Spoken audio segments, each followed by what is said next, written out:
পাশের বাসায় যুবতী অন্ধ মেয়েটাকে দেখে কেমন জানি মনের ভিতরে একটু লোভ জেগে গেল। যেমন করেই হোক না কেন এক রাতের জন্য ওকে আমার চাই।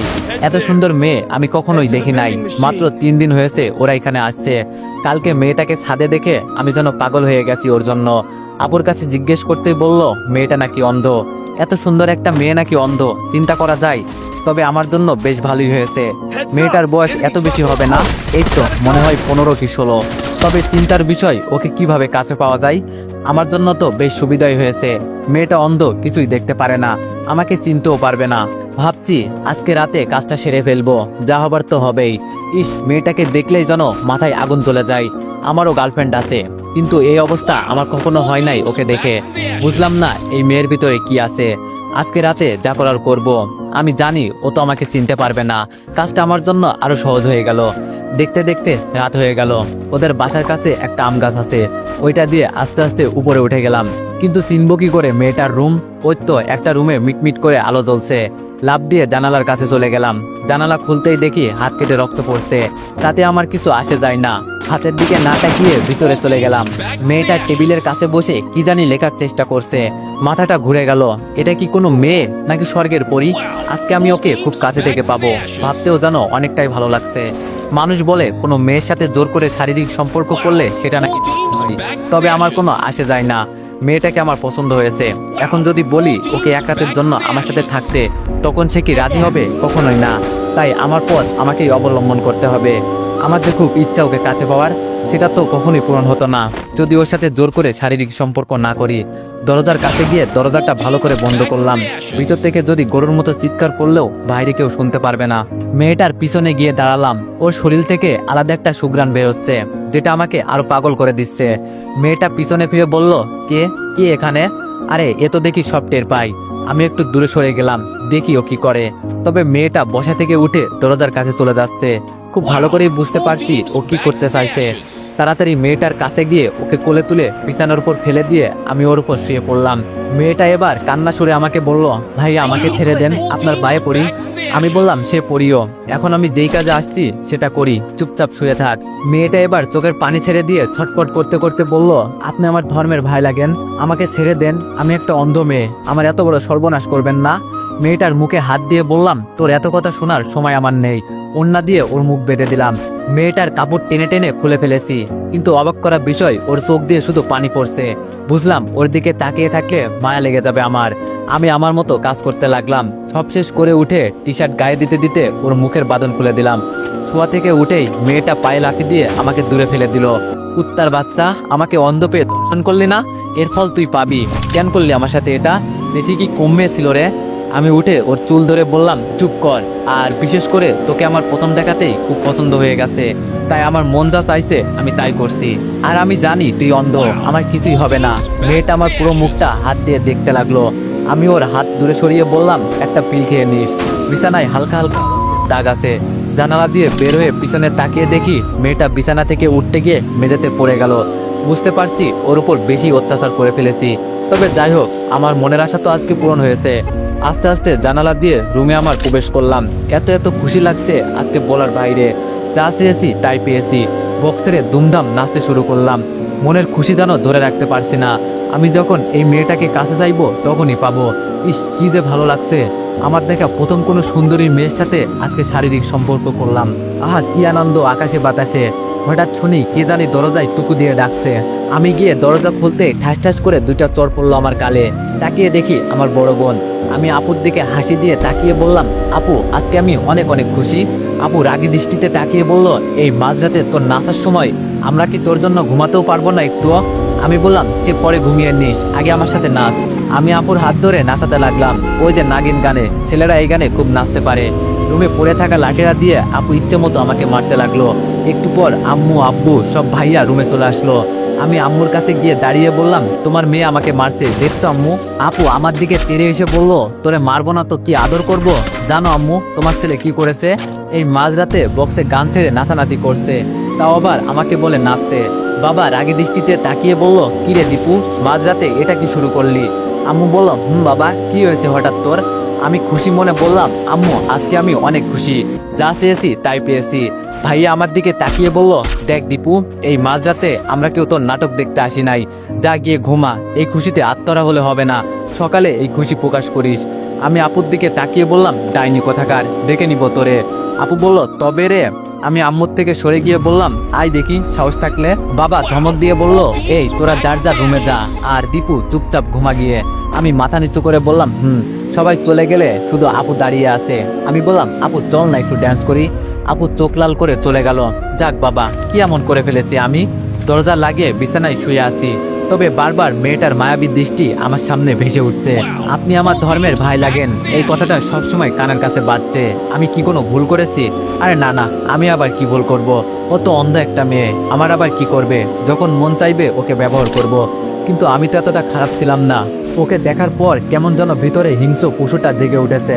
সত্যি ওর মতো মেয়েই হয় না। আমারও তো গার্লফ্রেন্ড আছে, তবে ওকে দেখে এতটা কাছে টানে না। ওর সাথে কখনো এসব করি নাই, আজকে প্রথম এই মেয়ের সাথে। ওকে কালকে দেখার পর থেকে ভিতরে কেমন কেমন জানি চলছিল। মন চাইছে যেন মেয়েটার ভিতরে ঢুকে যায়। ইস, কি সুন্দর মেয়ে, মাথায় এখনো আগুন জ্বলছে। হঠাৎ বাইরে কিসের জানি শব্দ হলো। দরজা খুলতেই পাশের বাসায় চিৎকার চেঁচামেচির আওয়াজ শুনতে পারলাম। হয়তো জেনে গেছে যে ওর মেয়ের সাথে কেউ শারীরিক সম্পর্ক করেছে। তবে আমার কি, আমার কাজ আমি সেরে ফেলেছি। হঠাৎ পিছন থেকে আপু বলল, কি হয়েছে রে দীপু? এইসব কান্না চিৎকার চেঁচামেচির আওয়াজ কোথা থেকে আসছে? আমি বললাম, এখন যাবি? সকালে যাই, এত রাতে যাওয়া ঠিক হবে না। আপু আমার দিকে রাগী দৃষ্টিতে তাকিয়ে বলল, আরে বোকা, বিপদ কি আর বলে আসে, কখন কার কি হয়? আপু আমার হাত ধরে বাইরে নিয়ে গেল। এখন আমার ভয় করছে যেন ধরা পড়ে না যায়। বুকের ভেতরটা মুচড়ে উঠলো, বুকটা 3 ইঞ্চি ফাঁক হয়ে সমুদ্রের ঢেউয়ের মতো লাফাতে লাগলো। কলিং বেল বাজাতেই আপুর বয়সী একটা মেয়ে দরজা খুলে দিল। আপু জিজ্ঞেস করলো, কি হয়েছে ভিতরে? মেয়েটা কান্না করতে করতে বলল, আমাদের বাড়ির ছোট মেয়েকে কে জানি আজকে রাতে ধর্ষণ করেছে। আপু বলল, রিয়াকে নাকি? মেয়েটা আপুর দিকে তাকিয়ে বলল, আমি ভয়ে কোনো কথা বলছি না, শুধু আপুর সাথে দাঁড়িয়ে আছি, আর বুকের ভেতরটা কেঁপে উঠছে বারবার। আপু আমাকে নিয়ে উপরে নিয়ে যেতে লাগলো। উপরে গিয়ে দেখি মেয়েটার চোখ বন্ধ। এটা দেখে ভয় হতে লাগলো। ও তো আবার মরে টরে যায় নাই। মেয়েটার মা আপুকে জড়িয়ে ধরে বলল, আমার অন্ধ মেয়েটার সাথে এমনটা কিভাবে করতে পারলো? আপু বলল, রিয়ার তো আবার কিছু হয় নাই। রিয়ার আম্মু কান্না করতে করতে বলল, না তেমন কিছু হয় নাই, তবে ওকে হাসপাতালে নিয়ে যেতে হবে। হঠাৎ একটা ছেলে বলে উঠলো, ওকে আমি ছাড়বো না। আমার বোনকে যে ধর্ষণ করছে না, ওর কলেজাটা আমি বের করে নিব। আমার বাবা সেনাবাহিনীর মেজর, আর আমি এই থানার ওসি। আমার বোনের সাথে নষ্টামি। ছেলেটা কান্না করতে করতে বলল, আমি ছাড়বো না ওকে। বিশ্বাস করেন ভাই, ছেলেটার কথা শুনে আমার কলেজার পানি আর নাই। দূর, কেন দিয়ে এসব করতে গেলাম? এখন আমি যে কোনো সময় অজ্ঞান হয়ে মাটিতে পড়ে যেতে পারি, এমন অবস্থা হয়েছে আমার। হঠাৎ দেখি বিছানায় এক কোণে আমার হাতের ঘড়িটা পড়ে আছে। ওর সাথে জোর করার সময় এমন হয়েছে হয়তো। আজকে আমি শেষ। আপুকে ছেড়ে আস্তে আস্তে লুকিয়ে ঘড়িটা হাতে নিয়ে পকেটে রেখে দিলাম। সবাই রিয়াকে নিয়ে ব্যস্ত, এই জন্য আমার উপর কারণ নজর পড়ে নাই। রিয়ার ভাই ওকে কোলে তুলে নিয়ে যাচ্ছে। আমি আপুর দিকে তাকিয়ে বললাম, কই নিয়ে যাচ্ছে আপু ওকে? আপু বলল, হাসপাতালে নিয়ে যাচ্ছে। কিন্তু কে এই কাজ করলো? এই অন্ধ একটা মেয়ের সাথে? সি সি, আমি তো ওকে সামনে পেলে। আমি বললাম, আপু চল না, আমার ভালো লাগছে না, ঘুমাতে হবে। আপু আমার দিকে তাকিয়ে বলল, তুই এভাবে ঘেমে যাচ্ছিস কেন? কপালে হাত দিয়ে দেখি সত্যি। আমি কথা কাটানোর জন্য বললাম, আরে আপু চল তো, আর এমনিতেই আমার আজকে গরম বেশি লাগছে। আপু বলল, তুই এমন করছিস কেন আজকে, বুঝলাম না। আপুকে নিয়ে বাসায় চলে আসলাম। দেখি আম্মু আব্বু দাঁড়িয়ে আছে। আমি আপুকে বললাম, আমি ঘুমাতে গেলাম, তুই কথা বল। এই বলে রুমে এসে সরাসরি ওয়াশরুমে গিয়ে শরীরে পানি দিয়ে ঠান্ডা করতে লাগলাম। ঝর্ণার পানিতে যেন শরীর ঠান্ডা হতেই চাচ্ছে না। আমার জীবনটা শেষ হয়ে যাবে। কি করলাম আমি আজকে? ওর পরিবার সম্পর্কে আমার আরো আগে জানা উচিত ছিল। মানুষ বলতো, না জেনে কিছুই করা উচিত না। সারা রাত ঘুমাতে পারলাম না, সেই সাথে একটু ঘুম হলো। হঠাৎ মনে হলো আমাকে কেউ টেনে নিয়ে যাচ্ছে। তাড়াতাড়ি চোখ খুলে তাকিয়ে দেখি আপু আমাকে মেঝেতে ফেলে পা ধরে টেনে বাইরে নিয়ে যাচ্ছে। লাফ দিয়ে দাঁড়িয়ে পড়লাম। মেজাজ একেবারে এটা দেখে গরম হয়ে গেল। এমন বোন থাকার চেয়ে না থাকাই অনেক ভালো। রাগের দৃষ্টিতে আপুর দিকে তাকিয়ে বললাম, এই ডাইনি, তুই সকাল সকাল আমার সাথে কি শুরু করলি? আমাকে কি একটু শান্তিতে ঘুমাতেও দিবি না? আপু আমার কাছে এসে বলল, কয়টা বাজে, খেয়াল আছে তোর? আমি বললাম, কয়টা আবার? হয়তো 6টা কি 7টা। আপু আমাকে ঘড়ি দেখিয়ে বলল, 10টা বাজে। আমি একটু আশ্চর্য হয়ে বললাম, 10টা বেজে গেল আর আমি টেরও পেলাম না? আপু বলল, তোরে সেই কখন থেকে ডাকছি, তোর কোনো খবরই নাই। আমি বললাম, তাই বলে তুই আমাকে টেনে নিয়ে যাবি? আপু বলল, এছাড়া আমার কাছে কোনো উপায় ছিল না, মরার মতো তো ঘুমিয়ে পড়ে থাকিস সারাক্ষণ। আমি বললাম, সব দোষ তোর। রাতে যদি আমাকে নিয়ে না যেতি তাহলে আমার ঘুম থেকে উঠতে এত লেট হতো না। আপু বলল, দেখ তোর বক বক বন্ধ কর, এখন গিয়ে রেডি হ। আমি একটু খুশি হয়ে বললাম, তোর জামাই দেখতে যাবো বুঝি? আপু লাঠিটা দেখিয়ে বলল, এটা কি তোর চিনিস ভালো করেই? আমি বললাম, তো কই যাবি? আপু বলল, হাসপাতালে যেতে হবে, রিয়াকে দেখে আসি। আমি তুতলিয়ে বললাম, কি আপু? আপু বলল, বলছি হাসপাতালে যেতে হবে, রিয়াকে দেখে আসি কেমন আছে ও। রাতে তো তোর জন্য চলে আসছি, ভালো করে দেখতেও পারলাম না। আপুর কথা শুনে আমার এখন প্রচুর ভয় হতে লাগলো। হাসপাতালে গেলে যদি ধরা পড়ে যাই। রিয়ার ভাই প্রচুর চালাক, রাতে যেভাবে আমার দিকে আর চোখে তাকিয়েছিল বাবা, তখনই আমার খুব ভয় হয়েছিল।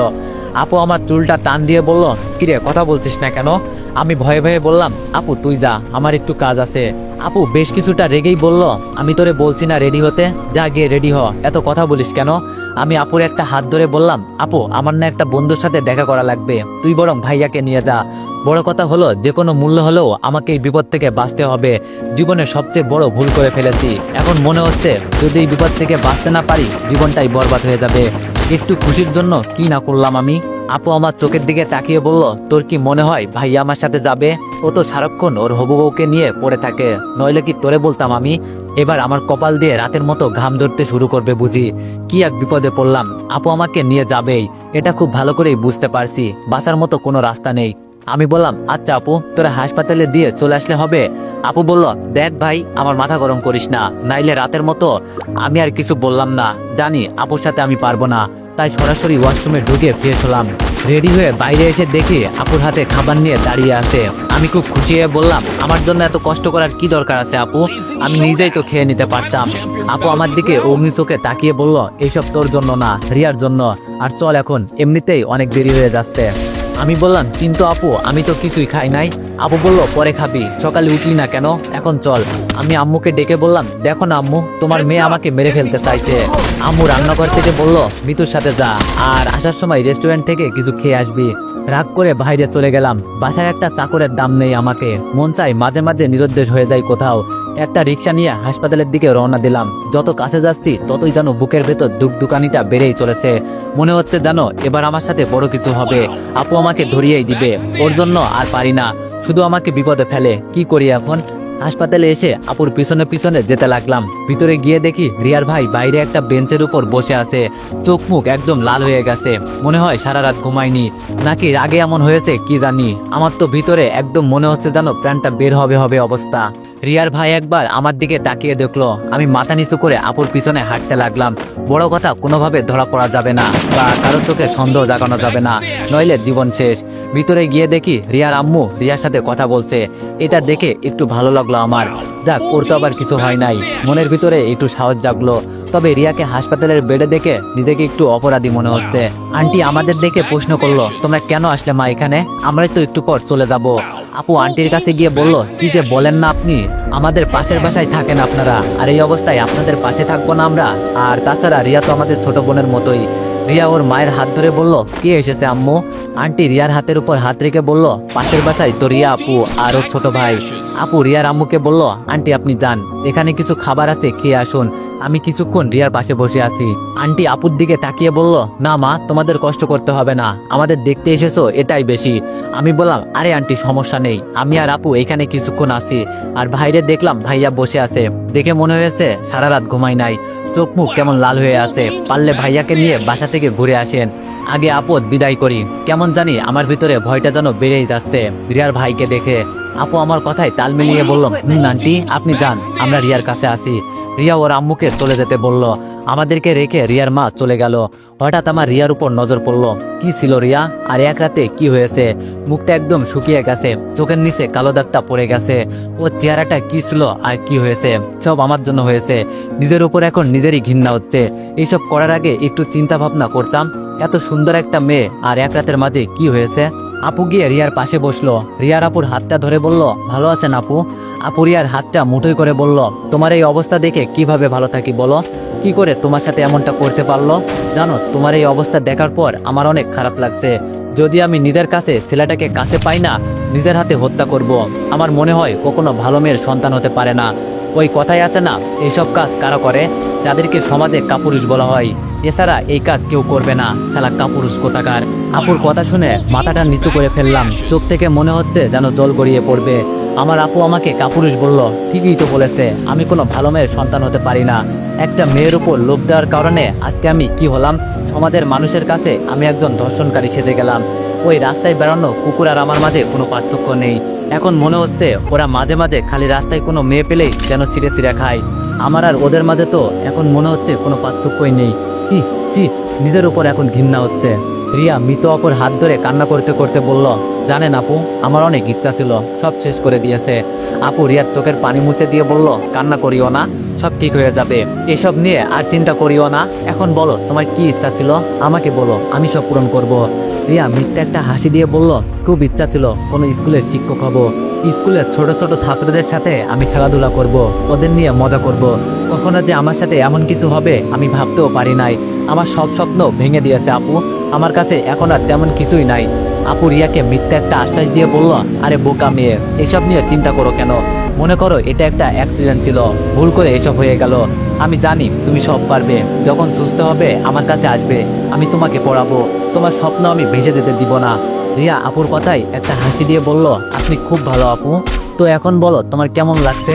রিয়া বলল, এই তো আপু অনেকটা ভালো, তবে রাতের কথা চিন্তা করলে আপু মনটা চায় আত্মহত্যা করি, আমার সব কিছু যেন শেষ হয়ে গেছে। রিয়া আবার কান্না করে দিল। আপু বলল, আমি বলছি না এইসব নিয়ে চিন্তা করো না, সব ঠিক হয়ে যাবে।